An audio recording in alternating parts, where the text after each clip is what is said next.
So back in 2011, you might recall something happened in September that sort of made national news, and I was a part of it in some way. And what I'm seeing happening in some cases today is reminding me of that time. So I was reflecting on that time, and I just thought I wanted to share um, my thoughts on it and make some comparisons to what I'm seeing again here in 2022.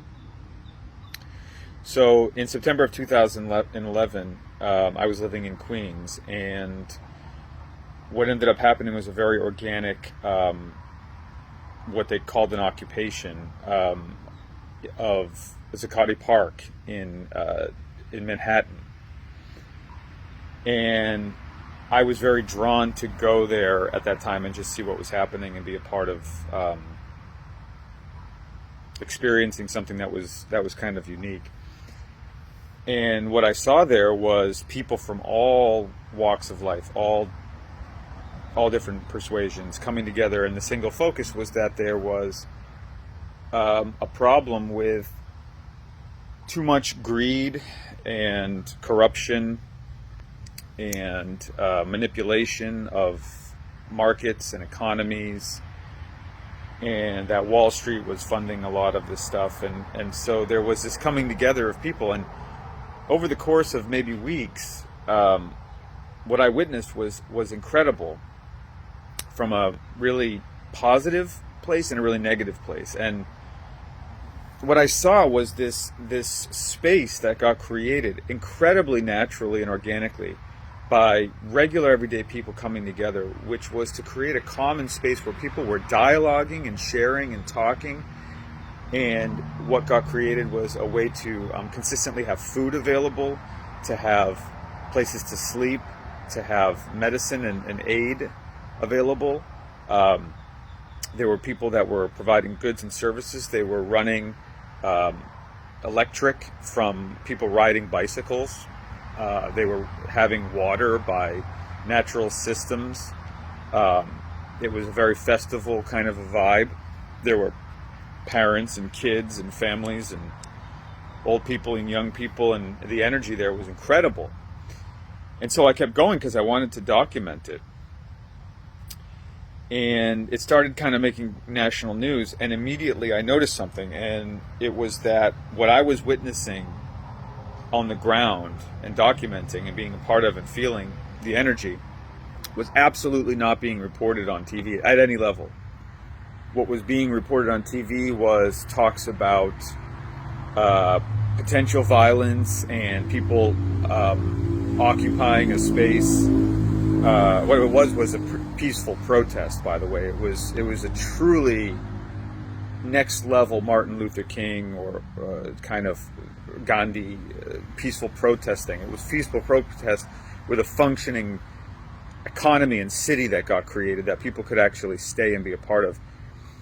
But what was happening on the news was painting it as a picture of something that is potentially dangerous, that is in violation of these ridiculous city laws, that was a threat to people. I witnessed none of that. I witnessed the best of humanity in that space. And I remember one incident in particular. When nighttime came, there was a point where they amassed police officers in overwhelming amounts, and it was very militaristic. And they were basically lining up and creating a perimeter where they were going to slowly start encroaching on this place and just basically start tearing it down, not giving any care or respect for what was happening there, or who was there, and who was living or occupying that space at the time. And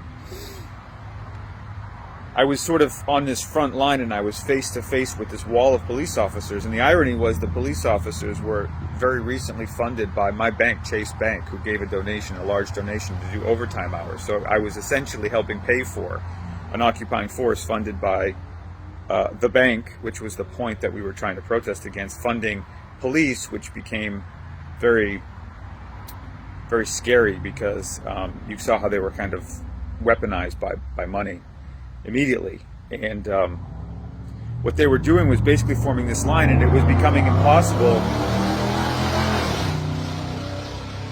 It was becoming impossible for people to cross the line without getting drawn into the streets and literally handcuffed and zip tied and pulled. And it seemed like there was this goading of people in a certain sense. They're playing on people's emotions and agitations, and they were doing that. And there were film crews everywhere, and they were essentially waiting for a moment to happen that a police officer could violently, and I mean violently, pull someone into the street and handcuff them, and the filming could happen by these mainstream medias, and then they could report on it. And that was what was being broadcast. And it became very apparent to me, this is like a setup. This is not talking and dialoguing and coming to terms. This is about we're going to call you violent, and then we're going to be incredibly violent towards you, and then we're going to film that and portray you as violent. And that's what I saw on TV. And there was a major moment where people were crossing this bridge, and they actually funneled people onto this bridge. I was part of that protest. I chose not to go on the bridge, but people, or march, and people were funneled into this bridge very directly, and then they were all kettled and they were all contained on that bridge. But what was on that bridge was women and children. And then the news had these sort of helicopter views saying, like, this is like the wrangling up of these violent protesters. And soon after, people lost sort of interest in it. The narrative took over, and the park was destroyed, and that was basically it. But my whole point of this long story is to say, like, what I'm witnessing here in Ottawa, in Canada, is something like that, except perhaps on the next level. These are the most down-to-earth, grounded, smart, educated, focused, resourceful human beings, and they're doing something that I kind of see as similar to what I saw. They're setting up some sort of a place to be, and it's a very positive atmosphere during the day. And I'm concerned that the narrative is going to turn exactly the way that it did back then on 2011. And people around the world are not going to see something inspiring and uplifting and righteous, but they're going to see something that is portrayed as horrible and violent, and it's going to tighten controls, not release them. And I just want people to be aware of what you're seeing on TV is not always reflective of what happens on the reality. And there's a reason for that. They don't want you to see what happens on the ground, on the reality, because what will happen is you will see joy. You will see unity. You will see humanity at its finest. You will see coming together.